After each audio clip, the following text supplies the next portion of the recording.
আজকে আমরা জানবো পাসপোর্ট করতে কি কি লাগে এবং কত টাকা লাগে। এর আগে আমরা জেনেছিলাম বিদেশ যেতে কি কি লাগে।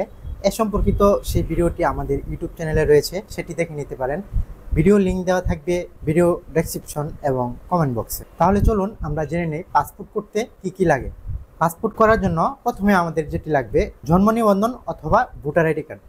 যাদের বয়স 1 দিন থেকে 19 বছর পর্যন্ত তারা জন্ম নিবন্ধন দিয়ে পাসপোর্ট করতে পারবেন। 19 বছরের বেশি হলে জাতীয় পরিচয়পত্র বা ভোটার আইডি কার্ড লাগবে। তারপর যে ডকুমেন্টটি লাগবে 2 নম্বরে বাবা মায়ের ভোটার আইডি কার্ডের কপি। বাবা মায়ের ভোটার আইডি কার্ডের কপি, বাবা মা মৃত হলে তাদের মৃত্যু সনদ চাইতে পারে।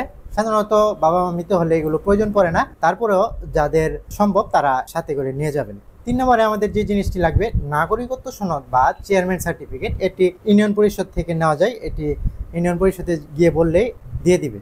4 নম্বরে যে জিনিসটি প্রয়োজন হবে সেটি অত্যন্ত গুরুত্বপূর্ণ, পেশার প্রমাণপত্র। সরকারি চাকরিজীবী হলে অফিস থেকে এনওসি লাগবে, বেসরকারি চাকরিজীবী হলে অফিস থেকে প্রতিষ্ঠান প্রদানের পত্রয়ন, ব্যবসায়ী হলে ট্রেড লাইসেন্স লাগবে, শিক্ষার্থী হলে সার্টিফিকেট ও পরিচয়পত্র, বেকার হলে ইউনিয়ন পরিষদ থেকে বেকারত্বের সার্টিফিকেট নিয়ে যেতে হবে, কৃষক হলে জমির পর্চা অথবা জমির দলিল, এবং গৃহিণী হলে স্বামীর পেশার প্রমাণপত্র দিতে হবে।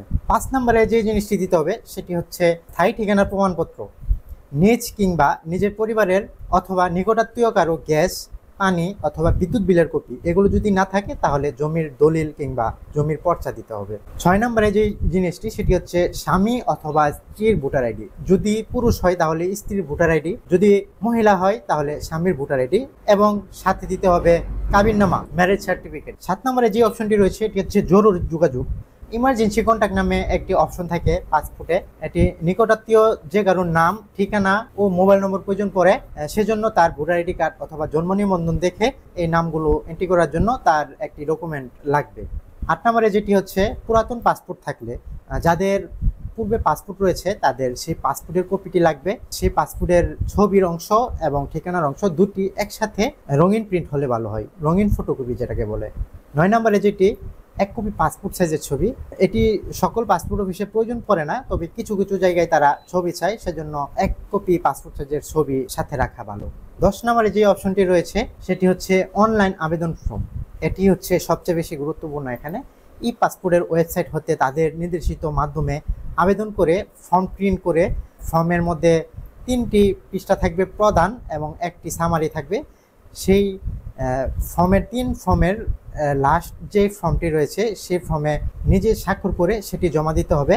এ সম্পর্কে আমাদের একটি ভিডিও রয়েছে কিভাবে আমরা অনলাইনের মাধ্যমে আবেদন করব এবং কিভাবে ব্যাংক ড্রাফট করব। দুটি বিষয় রয়েছে সেই একই ভিডিওতে।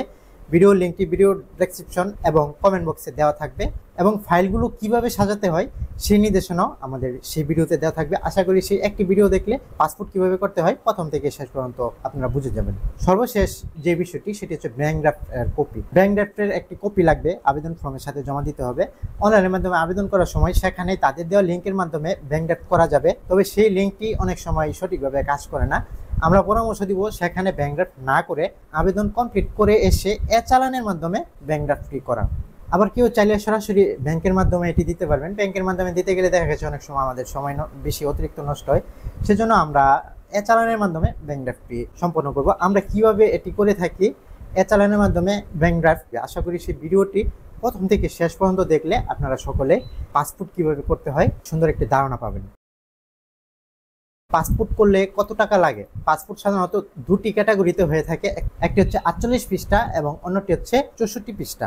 আমরা সাধারণত যারা এমনিতে বিদেশ যাব কাজের জন্য তারা সাধারণত 48 পৃষ্ঠার পাসপোর্ট করলে হয়, আর 64 পৃষ্ঠার পাসপোর্টটি তাদের প্রয়োজন যারা রেগুলার যাতায়াত করে, কিছুদিন পর পর ভ্রমণ করে, ব্যবসায়িক প্রয়োজনে কিছুদিন পর পর দেশের বাইরে যেতে হয়, তাদের প্রয়োজন 48 পৃষ্ঠা। আমরা যারা সাধারণ লোক আছি তাদের জন্য 48 পৃষ্ঠা যথেষ্ট। এই পাসপোর্টের মেয়াদ আবার 2টি ক্যাটাগরি হয়ে থাকে, একটি হচ্ছে 5 বছর মেয়াদি, আরেকটি হচ্ছে 10 বছর মেয়াদি। আমরা 48 পৃষ্ঠা 5 বছর মেয়াদি পাসপোর্টটি যদি করতে যাই তাহলে আমাদের 21 দিনে 21 কর্মদিবস যাকে বলে প্রায় 1 মাসের মতো লাগে। এটির ব্যাংক ড্রাফট হচ্ছে 4025 টাকা। আমরা যদি 10 দিনের মাধ্যমে নিতে চাই তাহলে সেটার ব্যাংক ড্রাফট হচ্ছে 6325 টাকা। আমরা যদি সুপার এক্সপ্রেস 2 কর্মদিবসের মধ্যে যদি নিতে চাই 5 বছরের এটি, তাহলে 8625 টাকা লাগবে।